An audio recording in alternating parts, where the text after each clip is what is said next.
আজ আমি তোমাদের দুই রকমভাবে সরু চাগলি পিঠা তৈরি করে দেখাবো। তো দেখো আমার পিঠাগুলো এখানে অনেকটা সুন্দর হয়েছে। তো চলো আমি এখন রেসিপিটা তোমাদেরকে দেখাই। তো আমি এখানে দুরকমভাবে বললাম, কারণ দুরকমভাবে আমি চালটাকে এখানে পেস্ট করে নেব। তো প্রথমে দেখো আমি এখানে একটা আমল দিস্তা নিয়েছি, এটার মধ্যে চালগুলোকে দিয়ে, এটা কিন্তু পুরোটা লোহার আর অনেকটা ভারী, এটা দিয়ে হাতে করে ঘা দিয়ে দিয়ে আমাদের চালগুলোকে কুটতে হবে। তারপর এখানে ছাঁকনি আছে, ছাঁকনার সাহায্যে চালটাকে আমাদের ছেঁকে পুরো মিহি দানার মতো বের করে নিতে হবে। আর নেক্সট সেটা হচ্ছে মিক্সিতে আমরা গ্রাইন্ড করে নিব। তারপর সেম প্রসেস এই ছান্তার সাহায্যে আমাদেরকে ছেঁকে ছেঁকে গুঁড়িটা বার করে নিতে হবে। দেখতেই পেলে আর আশা করছি বুঝতেও পারলে আমি যেভাবে প্রসেসটা তোমাদেরকে বললাম।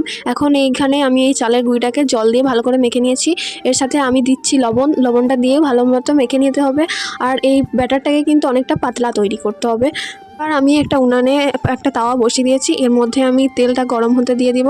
তো তেলটা মেখে নেওয়ার পর আমি এখানে ব্যাটারটাকে দিয়ে ভালো করে বড় মতো মিলে নেব। এখানে দেখো তালপাতা দিয়ে আমি পুরোটাকে মিলে নিচ্ছি। আর এটা কিন্তু অনেক সহজে উঠে আসবে। এখানে দেওয়া আছে আতপ চাল আর সেদ্ধ চাল মিক্স করা আছে। তোমরাও এইভাবেই বাড়িতে বানাবে, দেখবে অনেক সহজেই পিঠাগুলো হয়ে যাবে। তো সেম প্রসেসে আমি আরেকটা তোমাদেরকে তৈরি করে দেখালাম। দেখো এখানে পিঠাগুলো কিন্তু অনেক বড় বড় মেলাটা হচ্ছে, এটা আমার ঠাকুমা বানাচ্ছে। আর দেখো এখানে এবার এটাকে হয়ে গেলে না সেদ্ধ হওয়ার জন্য ঢাকা দিয়ে দিচ্ছি, যাতে তাড়াতাড়ি হয়ে যায়। আর তেলটা কিন্তু একটু পরিমাণটা বেশি দিতে হবে, তা না হলে উঠে আসবে না। তো দেখো আমার এই সরু চাগলি পিঠা একদম রেডি হয়ে গেছে, আর এটা নরম তুলতুলে দারুণ হয়েছিল খেতে। তোমরাও বাড়িতে এরকমভাবেই বানাবো আর এরকমই হবে।